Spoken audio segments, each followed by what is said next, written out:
ഈ പെരിയ കേസിൽ ചെയ്യാൻ കഴിയുന്നതെല്ലാം ചെയ്തു എന്ന് CBI prosecution assistant advocate K Padman, അതായത് CBI പ്രോസിക്യൂട്ടർ ബോബി ജോസഫാണ് ഇതിൽ വാദിഭാഗത്തിന് വേണ്ടി ഉണ്ടായത്. അപ്പോൾ കഴിയുന്നതെല്ലാം ചെയ്തു എന്നാണ് ഇപ്പോൾ CBI prosecution assistant advocate K Padmanabhan വ്യക്തമാക്കുന്നത്.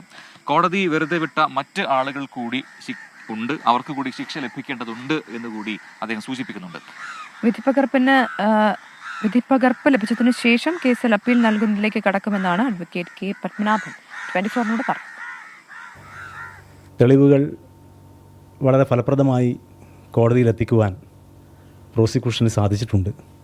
1 വരെ 8 വരെയുള്ള പ്രതികൾക്കെതിരെയും 10-15 പ്രതികൾക്കെതിരെയും കോടതി വളരെ കഠിനമായ ശിക്ഷ തന്നെ നൽകും എന്നാണ് പ്രോസിക്യൂഷൻ്റെ ഉത്തമ വിശ്വാസം. കാരണം കേരളം കണ്ടതിൽ വെച്ച് അതിക്രൂരമായ ഒരു കൊലപാതകമാണ് കേരളീയ സമൂഹം സാക്ഷ്യം വഹിച്ചത്. മറ്റുള്ള പ്രതികൾക്കെതിരെ ഞാൻ നേരത്തെ പറഞ്ഞ വകുപ്പ് പ്രകാരമുള്ള കുറ്റമാണ് തെളിഞ്ഞിട്ടുള്ളത്.